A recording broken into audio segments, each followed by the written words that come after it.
If you have less than a year of training under your belt, it really does not matter what program you do. I don't care if you do strong lifts, starting strength, 531, GZLP, ABCD, it doesn't really matter. You can do my novice programs too. I would highly appreciate that, but at the same time, it's just my way of telling you, try to find what works for you. Now, here's the thing. As a novice, everything does. So when I say try to find what works for you, I mean what works for your schedule, what works for your lifestyle, what works for your personality. If you really like things simple as all hell, where you literally do nothing but 3x5s and 5x5s, and that's what gets your fire going, and that's what gets your ass to the gym every single day you're supposed to be in the gym, that's the best program for you. If you are a novice, you are trying to maximize your consistency first and foremost. Now, with that being said, if you care about hypertrophy, you probably shouldn't be running just a pure strength program. And these pure strength programs are kind of lackluster for strength just because it's kind of just lift more weight next time. And yeah, that's kind of like what you do when you get stronger, but generally speaking, the best way to get stronger is to lift weights for 10 years. The best way to get bigger is to lift weights for 10 years, which is why when you are picking a program, you pick the program you can be consistent with.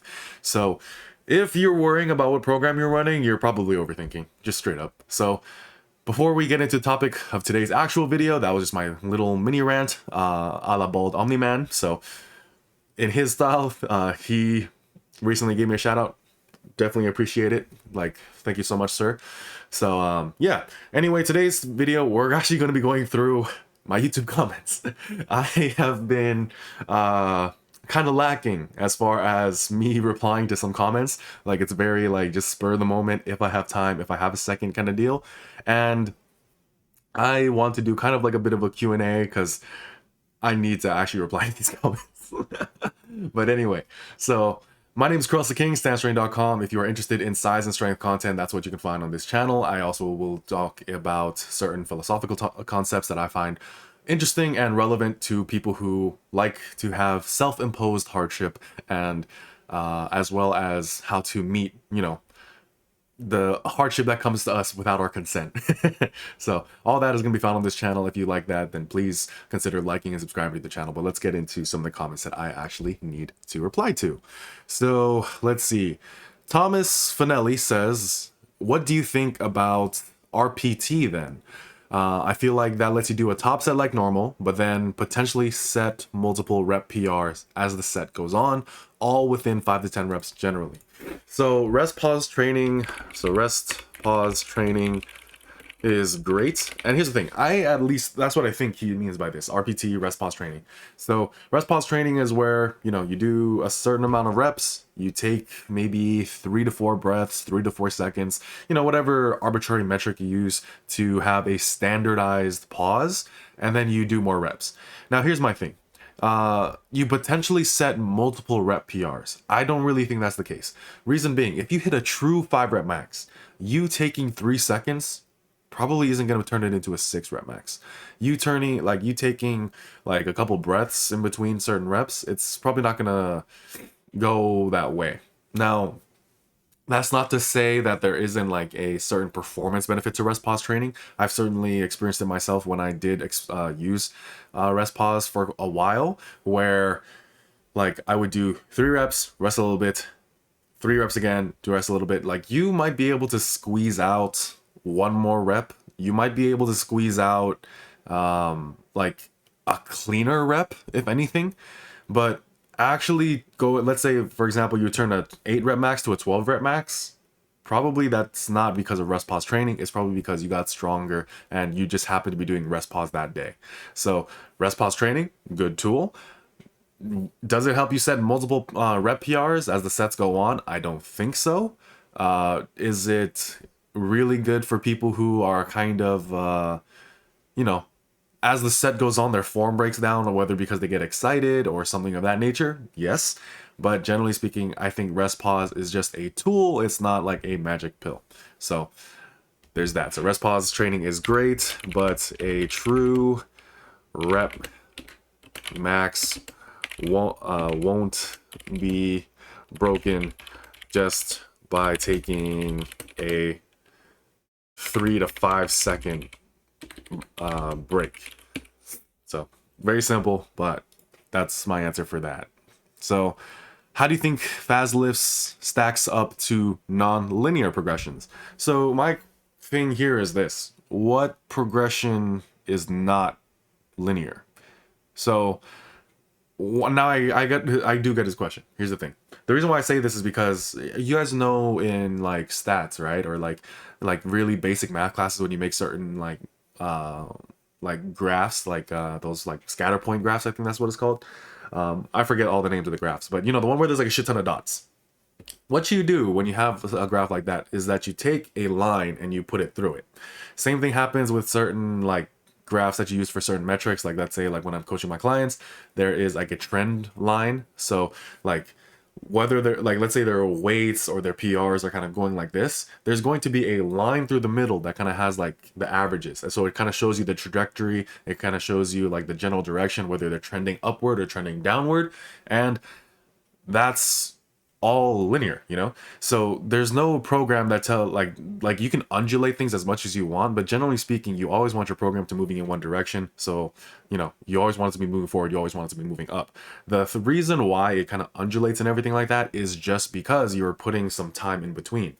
So that's why when it comes to step loading, it always moves in the same direction as linear, but you have these moments where you stick with the same weight, so you are technically like flatlining for a little bit, and then you take a more what's the word, pronounced jump up, and then you go forward again. So when it comes to non-linear progressions, I don't really think that they exist, really, in my opinion, or in my functional way of thinking about things.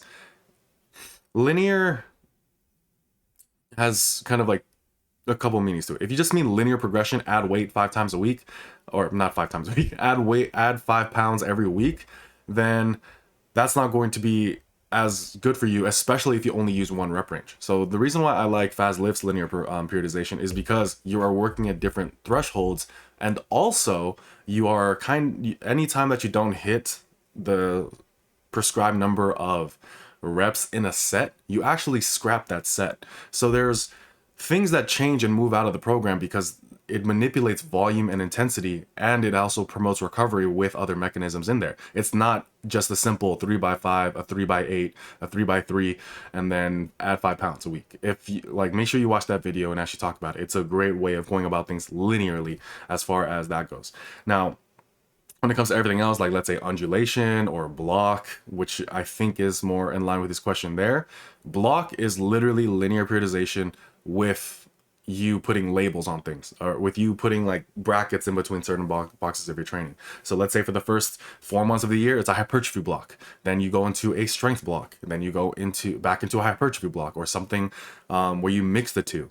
So generally speaking, all that means is for your volume block, you're going to be doing, let's say, 3 sets of 10, 4 sets of 8, 5 sets of 8 to 12, or 3 sets of 8 to 12, something like that, right? And then maybe you break it up over the week. So maybe you start with a 3x10, then you do a 4x10, then you do a 5x10, and then you like slowly taper down into a 3x8, a 4x8, a 5x8, then you go back down again to maybe a 3 sets of 6, you know, so on and so forth, right? You just kind of lay out like your progression over over the course of the weeks where your weight is going up or something of that nature, or something is going up, something that you're manipulating, and then you just kind of put lines in between it and say, well, this is a certain block, and then this is a certain block, and then this is a certain block.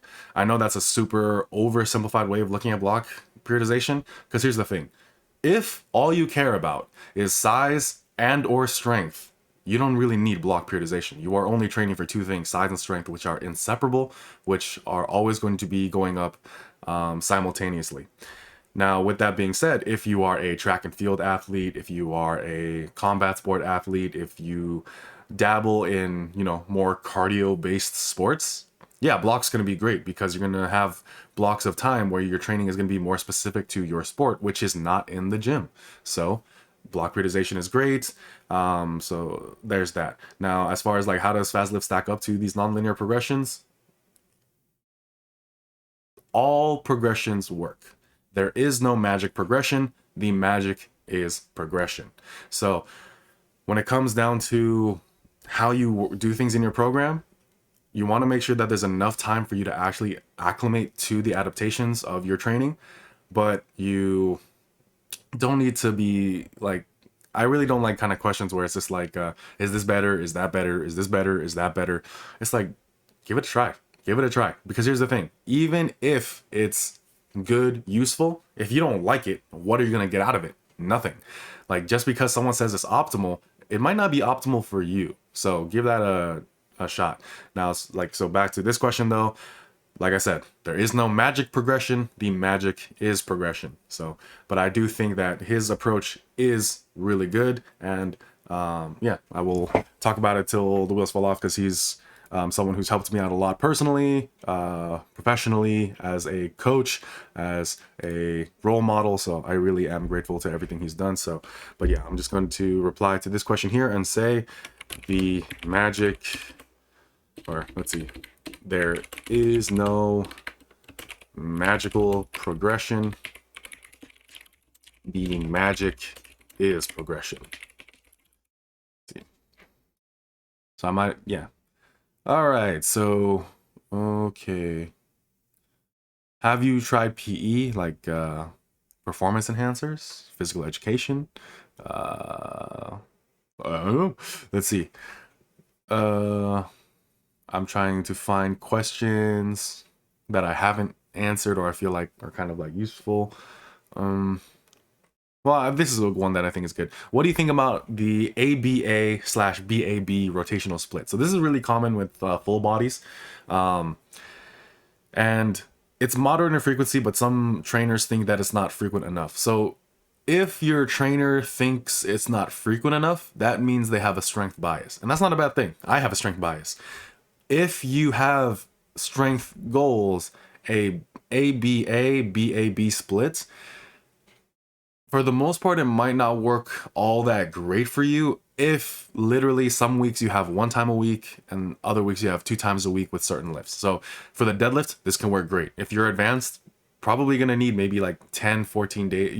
You can definitely fall into the category of people who need 10 to 14 days between heavy pulls off the floor. So with that being said, when you have a split that pushes your deadlift day further out, that can work really well. But that's like as far as frequency. But for the ABA/BAB, that's probably not going to work out too well, because you're probably gonna be, like, some weeks you're going to be deadlifting twice. But anyway, but the concept of it, trying to move things over this way, for hypertrophy, you're likely going to be fine if your full body still addresses, like, you know, body part balance and everything like that. I don't think it's going to be like too big of an issue. I personally don't like training like that, just because I like to have I like my weeks to have a little bit more of consistency and standardization to it. So that's why I've been using upper lowers almost exclusively for most of my training life. If I do a full body, it's kind of like a bastardized version of an upper lower, where like I just break a couple rules with the upper lower. Like one of my favorite splits that I did was bench and squat on the same day, and then deadlift on its own day. I got that from Fast Lifts again. So great coach, great guy. If you are interested in coaching, check him out. Definitely check him out. So let's see. Here's a question that was kind of interesting. If you had to physically prepare a group of people for world events such as conflicts, how would you do it? So when it comes to, I've taught a couple self-defense classes, and here's the thing. There's a reason why self-defense content probably, like, it simultaneously gets a shit ton of views, but also none. It's something everyone's always interested in, but no one wants to pay money for. Reason being, no one wants to be told the best way to avoid conflict is to avoid conflict, is to run away, is to be situationally aware. It's like, those are the things. Like, everyone wants to think that there's like some like Goku Ultra Instinct martial art out there that's going to protect them from everything. No, like, it's all contextual. It's way too chaotic and everything like that. So as far as like physically prepare a group of people for world events such as conflict, I mean, cardio and a good diet. That's really it. Like, when it comes to things like self-defense, when it comes to things like that, sometimes it's really just be fit and have a good diet. like if you have two people in the street, right? The one who's just fitter might like that might be enough. He might not have taken a single course in how to punch, kick, use an elbow, grab, tackle. It probably wouldn't even matter. If he's just fitter than the guy he's going against, it might work out well. Now, let's say you have a guy who does have like those skills, that's cool. But here's the thing. If you are so worried about world events and everything like that to feel the need that you need to do these things, like I am an advocate for people to know how to physically defend yourself, at least to some degree, to be a little bit like situationally aware and to be, you know, physically fit because I have a fitness channel. But as far as like thinking that you need to take hours out of your day, hours out of your life, worrying about things that may or may not happen to you, I think the best thing to do is to mentally prepare for conflict. Conflict is very stressful. Like you will either fight, flight, or freeze. And let me tell you, the most common thing is to freeze. So try to work that out. As far as like physically being prepared, go to Garage Strength channel. Like he's a great strength and conditioning coach. Where do I go to school? I go to, damn it, never mind. Let's see.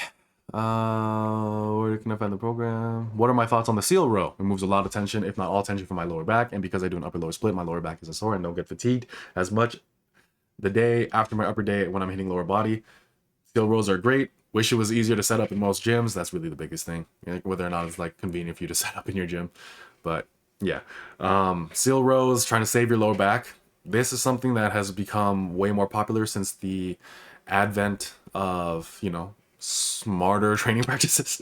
Like, as far as like ball down man and everything like that, one thing that I started to realize this the stronger I got, but I wasn't really able to let go of my attachment to the barbell lift until I kind of like started getting to that point. But yeah, once your deadlift starts going north of 475, 455, like, and you are doing heavy rows and something like that, like, yeah, something's got to give. And if you want to like go further with the deadlift, you're going to have to like sacrifice a little bit of your barbell rowing volume just because it takes so much out of you. Because here's the thing, the barbell row is not a horizontal pull, it is a pull from the floor.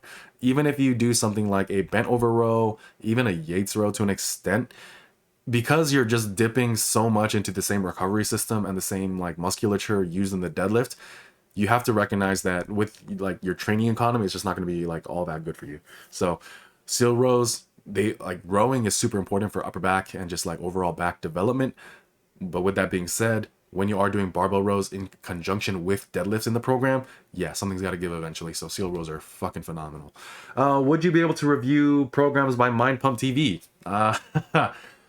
Mind Pump is one of those weird things where it's like,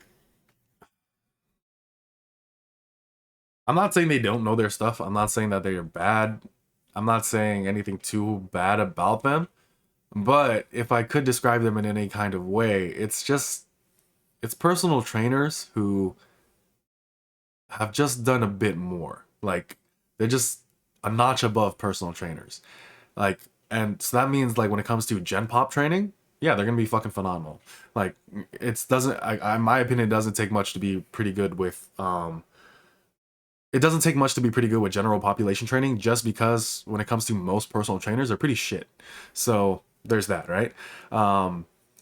And for them to be better than that, you can take that how you will, whether that's a slant, a slander, or like a compliment.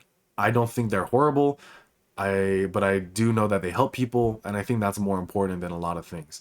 Because like one thing, like the part of the reason why I mentioned like that little rant in the beginning is because like I like watching PewDiePie. I'm like being straight, like being completely honest. I like watching his videos. I think they're very interesting. I think they're very funny and entertaining. But here's the thing. He sometimes posts workout videos and everything like that. And I was scrolling through the comments and I kind of expected this, where it's just like, you should do barbells. You should invest in the whole home gym system. And it's just like, you should do this. You should do that. You gotta get stronger. And I'm like, here's my thing. It doesn't really seem like getting to be like completely jacked and like incredibly strong to be his like priority. Whether or not he will find a love for it is anyone's guess. It's really up to him. Like, he's a grown-ass man with his own decisions. And here's the thing. When it comes to most people who just want to be fit, it doesn't really matter what they do. like I said, what really matters is finding what works for them, finding what's consistent for them. Because here's the thing. The reason why you really like going to the gym, training for size and training for strength is because it's because that is what maximizes your consistency. If you meet someone who does boxing, if you meet someone who does MMA, the reason why they do it so well is because there's something about it that they actually really like. There's something about it that they love. So for them to commit their time and money to it, that's why they do it.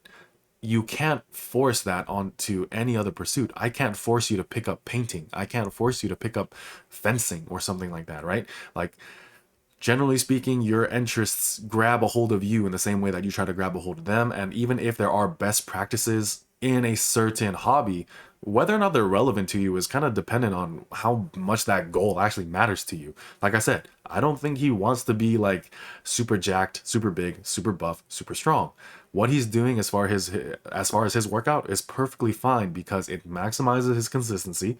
He is not really experiencing too many issues with it. Do I think it's the most balanced thing in the world? No, but at the same time, it's not the worst thing I've ever seen either. It's actually pretty good.